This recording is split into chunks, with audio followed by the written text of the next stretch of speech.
It's Fantasy Author's Handbook on YouTube. I'm Phil. And we got to dive right into this because this is going to be a long one, I think. And it's probably going to be part one of maybe 4. I bought a huge box of old fantasy, science fiction, horror, etc. We'll see some etc. in the upcoming videos. Giant box of books. I think it was 94 books in all from an eBay auction. And it came in this huge box, just packed. It was so heavy, I had to have my son help me lift it.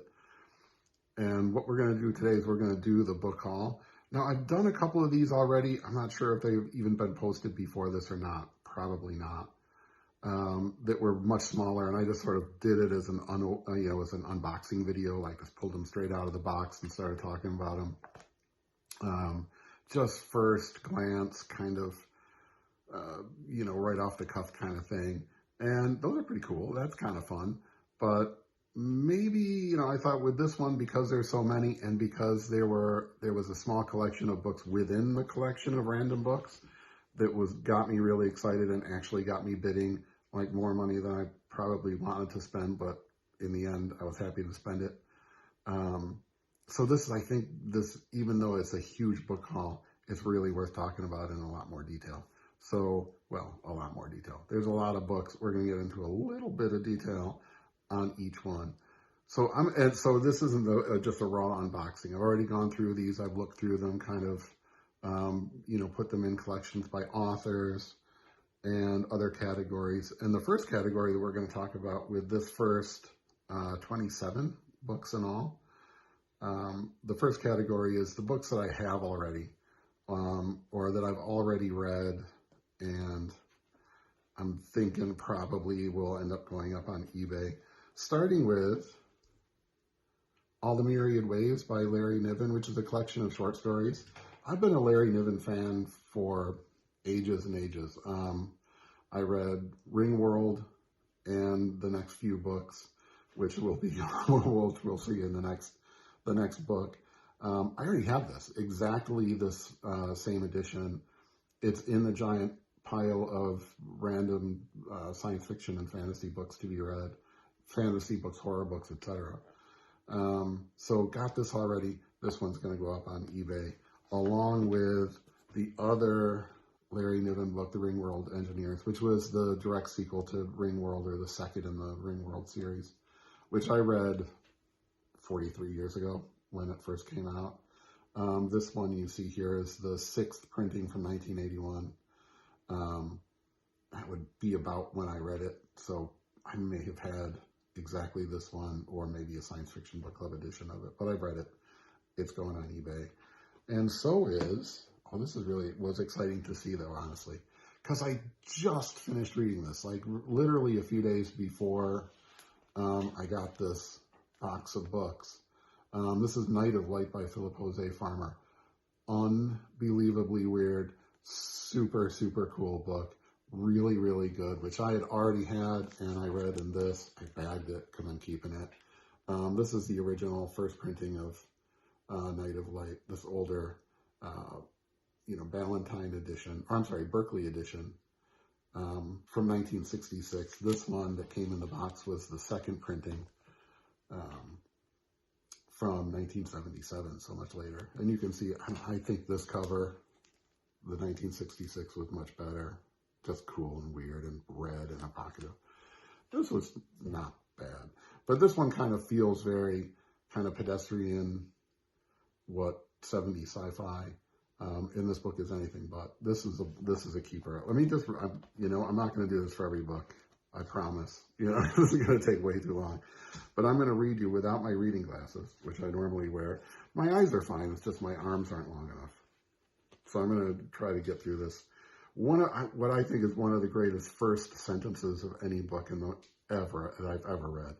And if you've been keeping up with Fantasy Author's Handbook, any of the books that I've written about writing, heard me talk about writing, I'm a big fan of the first sentence, the first paragraph, which I think is just super important, especially in these days when it's so hard to get your book sold, and not just to an agent, etc., but even to readers who are going to be like, oh, what's this? I'm going to check this out. And they open it up and start reading. and you got that like one sentence, maybe one paragraph for a novel, maybe the first page to grab those people. And if you fail to do that, it's on to the next. And there's lots of next. So authors, take note. This is a first sentence. Philip Jose Farmer, Night of Light. On Earth, it would be a fearful thing to see a man chasing down the street after the skin from a human face, a thin layer of tissue blown about like a piece of paper by the wind.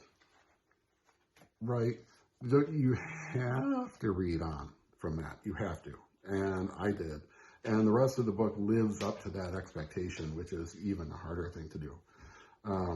So yay, Philip Jose Farmer. Definitely read Night of Light. Maybe even the one that I'm about to put up on eBay. This is not a commercial. It is kind of, but it's not. Yes, it is. Next one is The King in Yellow by Robert W. Chambers. This is a 1977 Ace edition. Pretty cool, right? Groovy. This is a book that was written, or a collection really, of stories, poems, weirdness, just one of the great, weird fiction classics of all time. Written actually in 1895, if you can believe it. So this goes way, way back. This is the book, definitely one of the books that, inspired H.P. Lovecraft and that whole Weird Tales generation for sure. And it's, I don't know. If you've seen the first season of True Detective, I already have this in a kind of newer, slightly nicer, I think, trade paperback edition. You can find this all over the place, including just the text online for free. It's 1895. It's been in the public domain for a long time, but this is up at the top of my to be read pile in any case, just not this edition, which will be up on eBay. Now it gets into sort of an author that I really like and have been reading recently. This one came up and I was really excited to see it, but also kind of not, which is weird. This is The Coils of Time by A. Bertram Chandler, who again I have read before. This is a kind of a neat UK edition from Priory. These skinny, old, great sci-fi books that are very small. Super weird cover. But I already have this one in the coveted Ace Double. I'm going to do a full Ace Double collection video because I've been collecting Ace Doubles for a long time. I'm almost there. I have almost a complete Ace Doubles collection. I pull that out of the bag. This is the Ace Double, The Coils of Time by A. Bertram Chandler. And on the other side is Into the Alternate Universe, also by Chandler. Here's what's really interesting. So I have this. Obviously, I'm keeping my coveted Ace Doubles, right? And I will read this book in this edition, which starts with this cool, like many of the Ace Doubles do, cool little, sort of frontispiece illustration in chapter 1, and carries over the title treatment on the inside.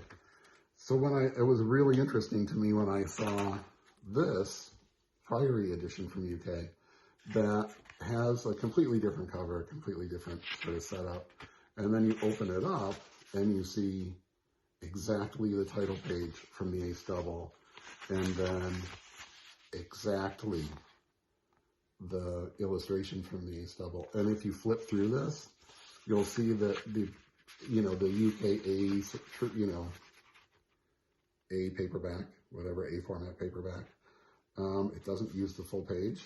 This is actually the plates from the original Ace Double that they just bought, I hope, from Ace. I'm sure everybody got paid along the way there, right? But this is literally just that half of the Ace Double in this really cool UK edition. It'll be on eBay, but it will be read by me as the groovy, super cool Ace Double, which is apparently precisely the same. Likewise, here, this is another A. Bertram Chandler book that was in this giant eBay box. This is actually 2 books in one. This is an Ace edition from after the end of the Ace Double run, the original Ace Doubles, the Ace Science Fiction, Western, and Mystery Doubles. I only collect the science fiction ones, at least for now. And this is The Road to the Rim and The Hard Way Up. These are then this is the first two of the John Grimes series, which is a pretty long series. I think there's 15 of them altogether. I don't know.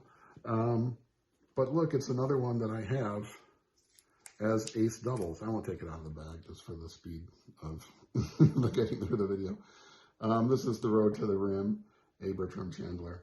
And then this is The Hard Way Up by Same.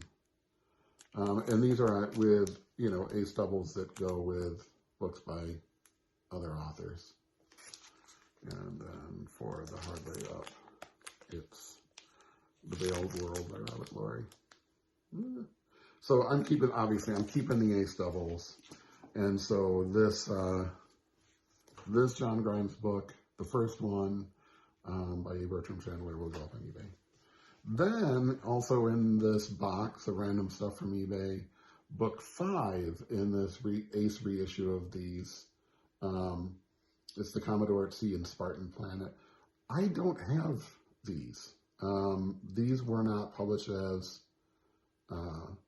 ace doubles, and so I will not ever get those in that form. So this is a keeper, right? So as I get through that series in the original ace doubles, etc., and I get to these books, here they are. This one's keeping.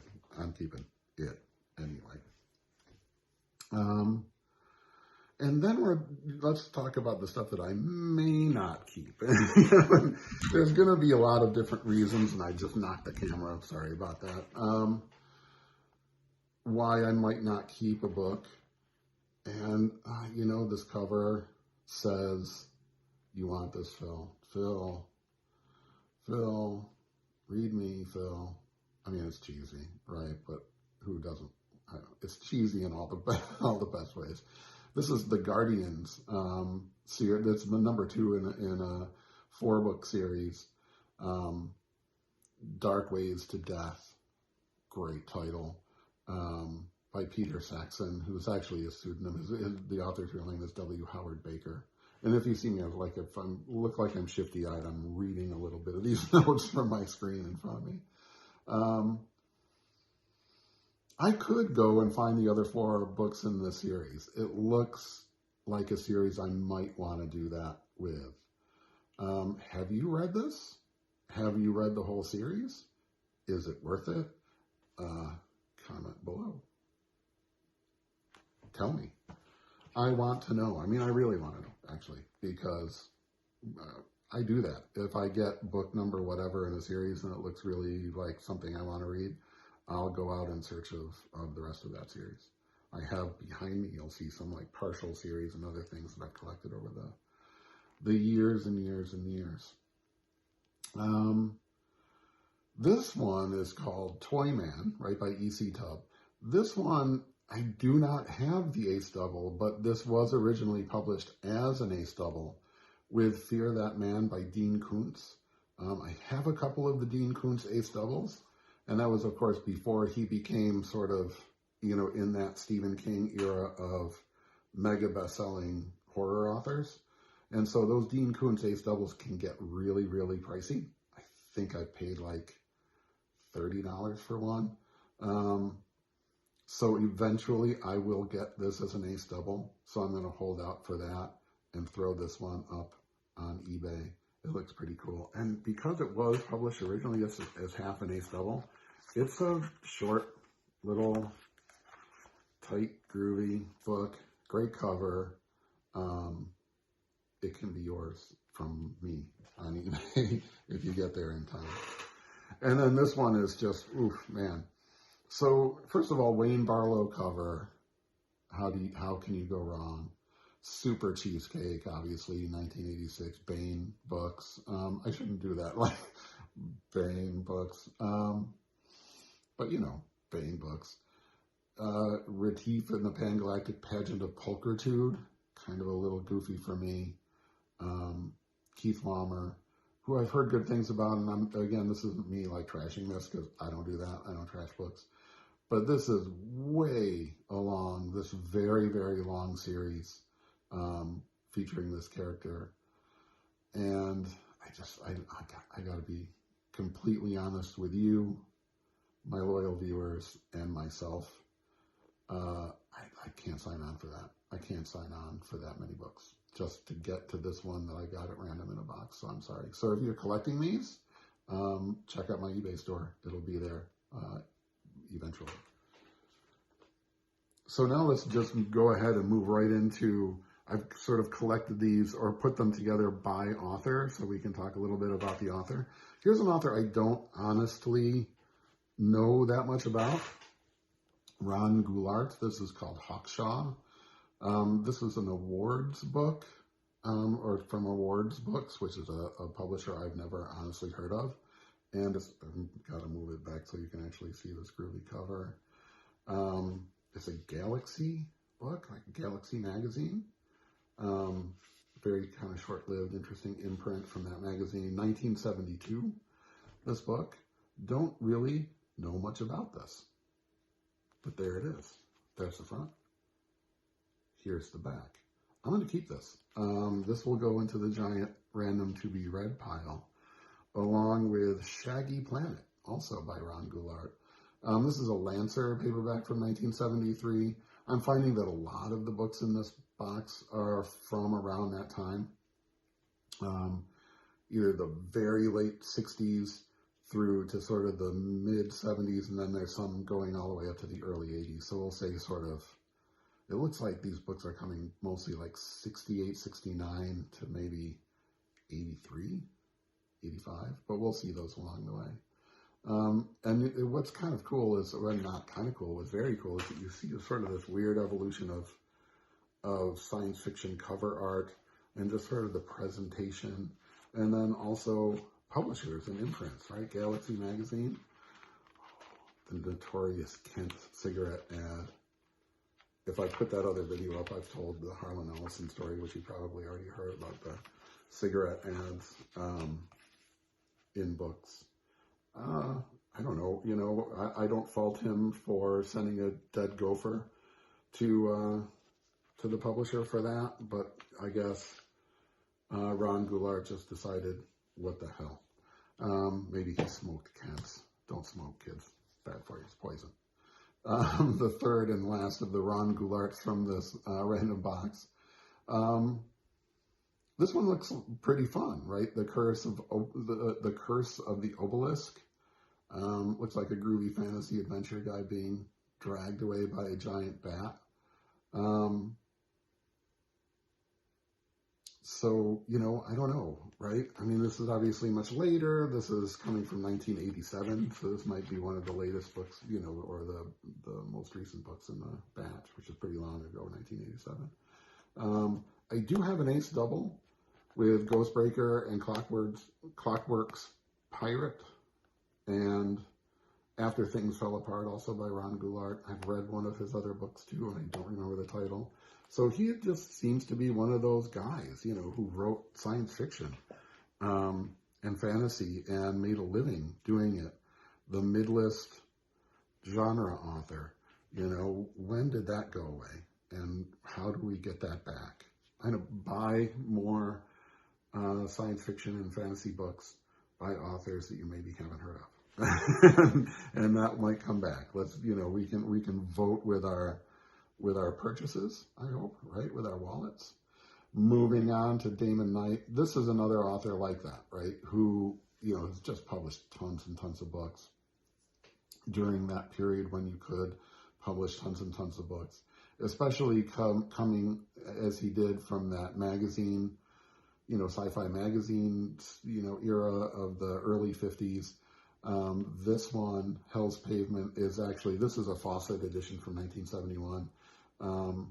It's kind of a fix-up of Hell's Pavement and the story Turncoat. Those were from 1951 and 1953 eventually, or you know what I mean.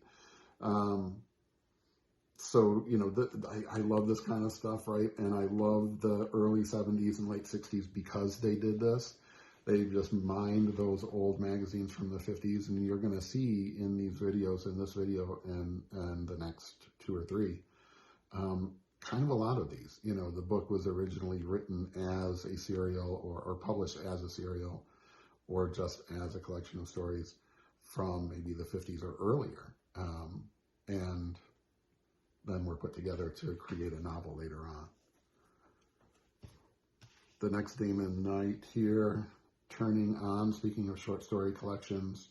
This is the Fawcett 1972 edition. This was originally published in 1959. Just a, another fun collection of stories. But look, I love how thin they are. Sprayed edges orange to match the orange cover. That's just fun and colorful and vibrant, right? Book's in pretty good shape too, which is great. Most of the books in this box are actually in pretty terrific condition. So this is a good one. This is a keeper for sure.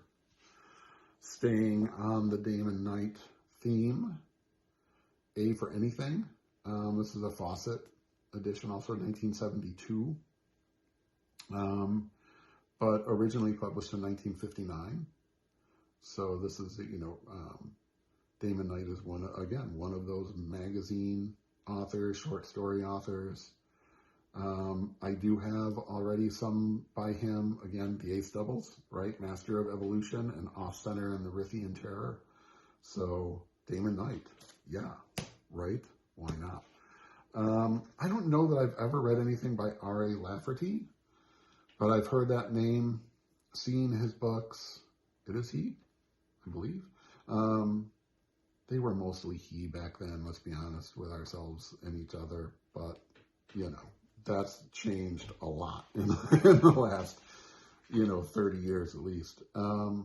This is Annals of Klepsis. These are more short stories, right? A short story collection.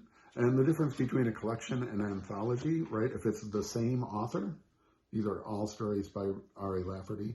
That's a collection. It's a collection of his stories. If it's a book with stories by multiple authors, different authors, that's an anthology. So this is a short story collection. The stories were published from 1951 through 1965. So again, this is another one of those authors who was just out there churning them out, in mid-century America.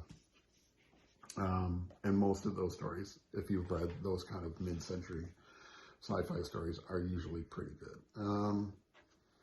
The next one, also R.A. Lafferty, staying there, The Reefs of Earth. Berkeley, 1977. I think it was originally published in 68. I don't know, right? I don't know anything about it. There's some sort of musical message coming from space that they have to figure out. When was this? 1972? Did this inspire Close Encounters a little bit, maybe? I don't know. The sinister sing-song was being chanted by somebody. I don't know. It looks like this is sort of voodoo or Santeria and stuff like that gone extraterrestrial or something. So much for my research failed me on this one. I was like, this just looks kind of interesting and cool. I'm keeping it. Anyway, don't look for it on eBay. At least not for me. Look for it on eBay from somebody else. R.A. Lafferty again. This one looks good. 900 Grandmothers, right? This is another short story collection. And I've heard of this. People have talked about this story, 900 Grandmothers. This is one of those that as soon as I pulled it out of the box, I was like, ooh, right? I've heard of that. I need to keep this. This is the 1982 Ace edition. The collection was originally put together in 1970. So another one where the stories will be coming from, that long period of time when that sort of heyday of science fiction magazines. Again, story collection, all by the same author, R.A. Lafferty. Looking forward to this one. This is cool. I'm happy to have that. Speaking of happy to have something, let's talk about Gordon Eklund for a second. I am a Gordon Eklund fan, and here's why. First of all, I have not read this. This is Lord Tedrick. This is 1978 Ace edition again. Very much that, kind of, I don't know, just kind of Conan comic book, fantasy art style, that who doesn't love that? I know I do. So I don't know. I mean, it's cheesecake, it's beefcake, it's every kind of sword and sorcery cake. But this was actually based on a plot outline, notes, and things like that left by E. Doc Smith, right, who was just one of the great all-time space opera authors before his death, and then this was sort of either given to, somehow taken up by Gordon Eklund. And I'm really looking forward to this. This is also the first one in the series, which is good, which means I can just read this, and if I like it as much as I bet I will, onward into finding the rest of the series. So here's why I'm a Gordon Eklund fan, because I already have, going back kind of to the theme of I already have it and have already read it, Star Trek: The Starless World by Gordon Eklund. Really, really good. These were these original, who did these? It was Bantam, before it was taken over by Pocket Books. These original Star Trek novels after the show had been canceled and into the 70s that I was just like devouring as a kid. And this one I just really, really liked. I already have a copy of it though, so this one's going to go up on eBay. And just really liked it. And it was weird that I saw, first of all, I saw the Lord Tedrick and I was like, ooh, Gordon Eklund, he wrote that Star Trek novel. And then this was also in the box. So there you go. Already have it, already read it, already part of my Star Trek book collection, which is behind me, but you can't see in this shot. And then another Gordon Eklund. Oh, so sad though, this, right? Ripped on the corner of the cover, but the cover art is really, really cool, right? I love these sci-fi cityscapes like that. A Trace of Dreams, Ace 1972. Know nothing about it. But who doesn't love spaceships flying over a futuristic city? I know, anyway, I do. So I'm going to read this. All right, so this gets us to, and it's been almost half an hour, so I told you this was going to take a minute. This gets us to the last batch, which are just random books. And in this case, from this box in particular, because there were books like we just saw that I could easily group together by author, there were some that were, when I say random, they're all random. It seemed to be, just sort of thrown together by whoever put this together on eBay. But there are some by, where there's only one book by a single author, so I can't do sort of a little section of R.A. Lafferty books or Gordon Eklund books. So these are just books. Starting with this one that I have been hearing about forever and ever and ever. I've seen it on a bunch of booktuber videos, have picked up on this. It's called Venus on the Half Shell by Kilgore Trout. It was originally published in 1974, but this one's the 8th printing from 1977. And the fact that this had 8 printings at least and going, is it surprising? I don't know, right? Because this is is it famous or infamous? I'm not sure, right? I guess it depends on who you talk to. It's a spoof novel, basically. Kilgore Trout was actually a character created by Kurt Vonnegut as a science fiction author, a kind of, like hack, pulp, sci-fi author. And he was kind of clearly having fun with Theodore Sturgeon, I think, right? I'm pretty sure, and the internet seems to have decided, right, that this was actually written by Philip Jose Farmer. I don't really go for let's have fun with and spoof science fiction. This is the back. But because I love science fiction and, make fun of it in my presence at your own peril. I'm not going to hurt anyone. I'm just going to, throw back a bit of biting repartee. Anyway, Venus on the Half Shell, actually written by Philip Jose Farmer, I'm 93.7% sure, by the fictional author, Kilgore Trout, created by Kurt Vonnegut Jr. I'm just happy to have this. I'm really actually just happy to have this in my collection. I will read this. authors, what I did right there was ellipses followed by a question mark. Will I read this? This is one. Okay, so this is called The Texas-Israeli War, 1999. So remember 24 years ago when there was that war between Texas and Israel? Yeah, okay. Two science fiction authors in particular. Well, really, who else but science fiction authors? Do you have to say the year? I'm looking at you, Arthur C. Clarke and Stanley Kubrick. Do you have to say it was 2001? Do you have to say, I get what I do. I totally actually really get what George Orwell was doing with 1984, which was a book that he wrote in 1948, and what he was trying to say there. All right, so that's good, right? But when you say the Texas-Israeli War, 1999, even though this was published when, I looked, it's 1974, Del Rey, right? But that wasn't that far in the future.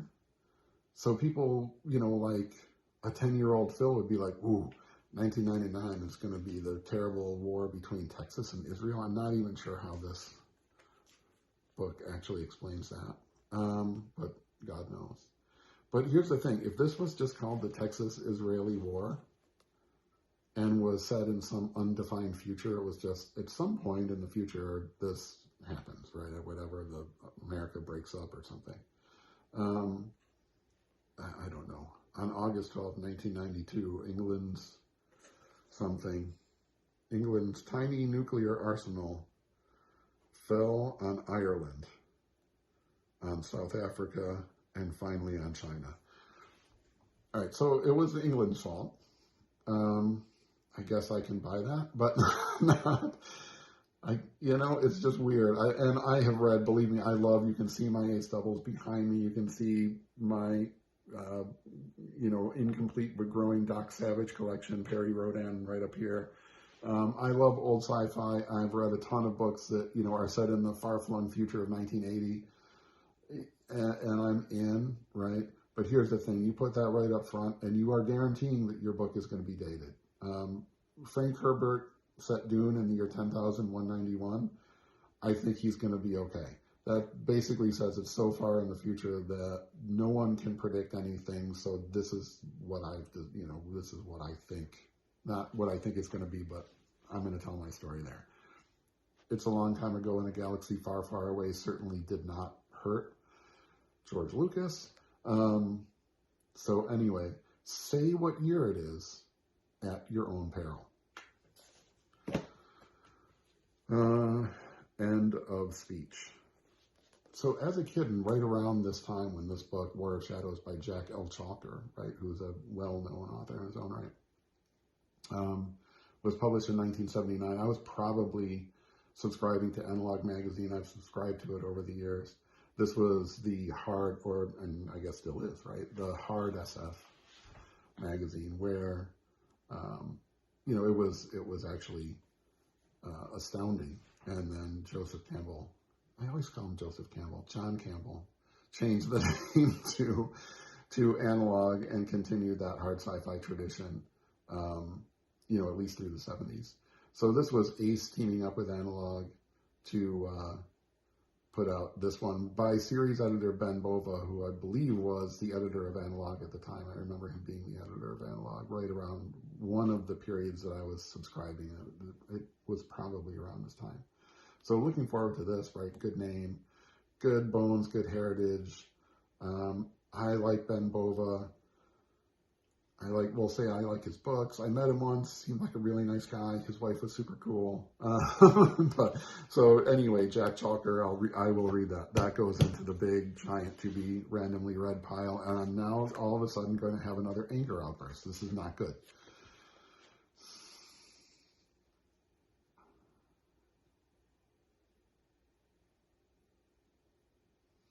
So if you really do a close read of Dante's Inferno, you will find that there's a special circle of hell devoted to people who put stickers on books.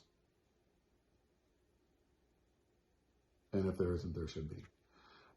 Anyway, here, the victim of this horrible, horrible crime is Farseer by Robert J. Sawyer. Again, another author I've heard of. I have not read. This is obviously a much later book. It's 1992. I think this is probably the youngest book in the box. It's the first book of 3 in a series. The Quintalio Ascension. I believe that's how that's pronounced. So the fact that it's the first book means it goes into the to-be-read pile. I will try. I kind of tried to, but it looks like it's not coming. It's 2 stickers. It's 1 sticker on top of another sticker, and then there's another sticker on the back. What are you doing? What are you doing? Don't do that. But anyway, the pages are intact.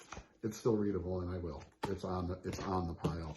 It's in the to-be-read stack. It really is. Last one. Has it really only been 36 minutes? Space for Hire by William F. Nolan. Another author I've heard of for a long time. He is the author of Logan's Run, which was a movie that I just really kind of digged. And when I was a kid, but thought, and then I saw it again much later when I was much older and was kind of like, that's really oddly subversive, strange movie. Very, very, very, very strange, psychedelic kind of movie. Space for Hire. Don't know, right? This is a Lancer Magnum book, 1971. I'm not sure what makes it so Magnum, but, you know, calm down. It just got, you know, honestly, great 1971 cover, monsters, weird negative, colored negative images. Why not? This is first of 3 in the Sam Space series. So obviously a play on Sam Spade. You know, I don't know, right? So same as before, right? Because this is the first book in the series, I'll definitely read this if I love it, and then have to go out into the world to search for the rest of them, of which there are 2 more, I guess. Great, right? So I have discovered a great new series, or I've read the first one and been kind of like, you know, there's other fish in the sea. And there are lots of other fish in the sea. There are 3 more videos. That's how many of these fish that I have just in this giant box. I've promised myself I can't do this again for a little while. It's getting to be too much. The giant random to-be-read pile, which we'll see in another video, is just getting to be too big. You know what? I'm in good shape. I'm getting better. You know, I've been losing weight. I've been getting, you know, working on my health and stuff like that. So, you know, I'll be around for a little bit longer. Got a lot of books to read here. This is the long book to be read shelf right here behind me. So eventually this kind of gets to where, can I actually read all of these while I'm still alive? Don't know. Anyway, look for the ones that I have read already or have already, or just can't sign on for the 90 million book series on eBay. If you're seeing this video at some point in the future, those are hopefully gone already. I don't know. But definitely come back for video number 2 and comments, right? Have you read any of these books? Have you hated them? Have you liked them? Be nice, be positive. Comments should always be positive. We're all part of the fun book community, right? That we love. It's just about love for books and love for authors and love for publishing and just love for the genres. So, right, always with that spirit. But let me know, right? What did you think of these series? What did you think of these books? Which one of these are you know, did you see and think, oh, I need that. I got to get that. Many of them are available either, you know, as ebooks now or whatever, other reissues. Some of them might be really, really hard to find. I don't know. One of the things that I didn't do before this is go through and get some kind of like, you know, mercenary valuation on them. I doubt that any of these are particularly super collectible. Some of the ones, you know, that I know are kind of classics or are famous in some way, like Venus on the Half Shell. I doubt that the 1977 8th printing is something that collectors are really chasing after. So, you know, don't expect that these are going to be like, I doubt, right? Like $10, $20, $30 books. They're going to be 2, 3, 4, 5, 6, somewhere in there. But again, I didn't buy these so that I could resell them. The stuff that's going to go up on eBay are the things that I just have read already, or I have in my possession already, and then a few exceptions to that. But I bought these because I want them. And teaser, right? I bought this in particular because they were books by 2 authors who I love, and I saw those books, and I'm going to save those for future videos, and those are going to be a surprise, right? Who were those authors and what were those books that got me so excited that I actually sat on eBay and waited and put in this really high bid right at the very end just to make sure I got it, and I did. And I paid a little bit less than $240 all in for this box. So that feels like a lot of money, but for, I believe the total is 94 books. That's not actually that much. If I had gone to like half price books and bought all these, it probably would have been more. Almost definitely would have been more. Anyway, join me for the rest. Those might be just as long as this video, and I will see you with other stuff. I'm sure Fantasy Author's Handbook is now on YouTube, and once I get started, right, Fantasy Author's Handbook started as a blog in 2009, and I've been putting up a post every Tuesday since June of 2009, so that's a long time now. There's going to be stuff coming. Join me. And, look, it's YouTube, right? Like, subscribe, comment. How easy. And you know what? Reminding you also, there's no Patreon, there's no memberships, there's no secret club, there's no place where the extra cool people go or anything like that. There's no money. You can buy me a coffee if you want to. There's links for stuff like that, but really, I just can't do a whole Patreon thing. It's not, it's just not me. I have not done that or memberships or anything like that since 2009 for Fantasy Author's Handbook, and we're going to keep that up. All right, bye everybody, and thanks for coming. See you soon.